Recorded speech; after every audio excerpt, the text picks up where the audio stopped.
नदी के तट पर एक बहुत सुंदर गांव था। गांव के लोग मेहनत मजदूरी करके अपना जीवन व्यतीत करते थे। इस गांव में रामू नाम का एक गरीब चरवाहा था जो अपनी मधुर आवाज के लिए प्रसिद्ध था। रामू रोज गांव की सभी भेड़ बकरियों को गाना सुनाते सुनाते पास के जंगल में ले जाता। जंगल में स्थित एक पर्वत था। इस पर्वत की चोटी पे एक विशाल पेड़ था। रामू इस पेड़ की छांव में गाना गाता और अपनी सारी भेड़ बकरियों पे नजर भी रखता। शाम होते ही रामू बकरियों को लेकर गांव वापस आ जाता और सभी भेड़ बकरियों को गांव वालों को सौंप देता। दिन भर कड़ी धूप में भेड़ बकरियों को चरवाने के लिए उसे एक सिक्का मिलता। ये सिक्का रामू घर ले जाता। माँ, बहुत भूख लगी है। चीनू, चलो खाना खाते हैं। क्या माँ, रोज वही रोटी चटनी? चीनू, ऐसे नहीं बोलते।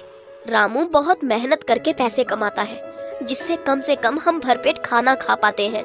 ये लो माँ, आज की कमाई। हो सके तो चीनू के लिए कुछ अच्छा बना देना। रामू हर दिन भेड़ बकरियों को चराने पर्वत ले जाता और मिले हुए पैसों से अपना घर चलाता। एक दिन रामू अपनी भेड़ बकरियों को लेकर पर्वत आया तो उसने देखा कि एक लकड़हारा पर्वत पे स्थित विशाल पेड़ को काट रहा था। ये देख रामू चिंतित हो गया। रामू को उस पेड़ से लगाव हो गया था। उसने सोचा कि उसे पेड़ को बचाना चाहिए। सुनो भाई, ओ लकड़हारे, क्या तुम्हें इस पेड़ के श्राप के बारे में नहीं पता? कई सालों पहले एक ऋषि मुनि ने इस पेड़ को चुड़ैल का श्राप दिया था। इस पेड़ पे एक बूढ़ी चुड़ैल रहती है। जो भी व्यक्ति इस पेड़ को छूता है वो उसकी जान ले लेती है। इससे पहले कि वो चुड़ैल आए और तुम्हें मार दे, तुम यहाँ से भाग जाओ। लकड़हारे को गिरता देख रामू हंसने लगा। तभी उस पेड़ की आत्मा प्रकट हुई। बहुत बहुत धन्यवाद रामू, तुमने मेरी जान बचाई। तुम बहुत अच्छे इंसान हो।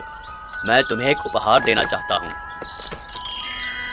एक मामूली घंटी? पर इससे क्या होगा? ये कोई मामूली घंटी नहीं, जादुई घंटी है। इस घंटी की मदद से तुम जो खाना चाहो वो तुम्हें मिल जाएगा। शुक्रिया, मतलब अब कभी मैं और मेरा परिवार भूखा नहीं सोएगा। लेकिन रामू, ये याद रखना कि इस घंटी का इस्तेमाल दिन में केवल एक ही बार हो सकता है। शुक्रिया। जादुई घंटी लेकर रामू खुशी खुशी घर आया। माँ, देखो देखो मुझे क्या मिला है। ये क्या? ये तो एक मामूली सी घंटी है। इस घंटी का आप क्या करोगे भैया?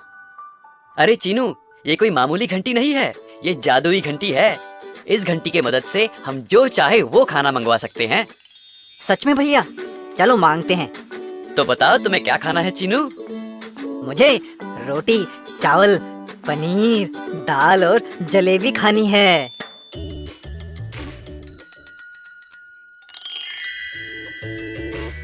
ये तो सच में जादू है। देखा, मैंने कहा था ना माँ। फिर क्या था, रामू रोज खुशी खुशी भेड़ बकरियां चराने जाता क्योंकि अब उसे खाने की चिंता नहीं रही। एक दिन रामू को बहुत भूख लगी थी और वो घर आया। घर आके उसने देखा कि चीनू ने पहले ही खाना मंगा लिया है और लगभग सब खत्म हो चुका है। उसने फिर से घंटी बजाई पर इस बार कुछ भी नहीं आया। तब उसे वो बात याद आई कि जादुई घंटी केवल दिन में एक ही बार इस्तेमाल हो सकती है। अपनी भूख और खाली बर्तन देखकर रामू को थोड़ा गुस्सा आया। उसने ये सोचा कि उसे ये घंटी अपनी भूख मिटाने के लिए मिली थी। उसने निर्णय लिया कि कल से जब वो पर्वत पे जाएगा तो जादुई घंटी अपने साथ ले जाएगा। रामू अपने साथ जादुई घंटी ले गया और यहाँ घर पे चीनू और उसकी माँ घंटी ढूंढ रहे थे। उन्होंने सुबह से कुछ नहीं खाया। उन्हें बहुत भूख लगी थी। जब घंटी नहीं मिली तब माँ बेटे बैठकर रामू की राह देखने लगे। शाम हो गई और रामू आ गया। रामू को देखकर, भैया बहुत भूख लगी है और वो जादुई घंटी भी नहीं मिल रही। अरे यहाँ है। तुम इसे अपने साथ ले गए? पर क्यों? बेचारा चीनू सुबह से भूख के मारे तड़प रहा है। क्या तुम सिर्फ अपना पेट भरना चाहते थे? नहीं माँ, ऐसी बात नहीं है। भैया आपने ऐसा क्यों किया? मुझे माफ कर दो माँ, मैं थोड़ा स्वार्थी हो गया था।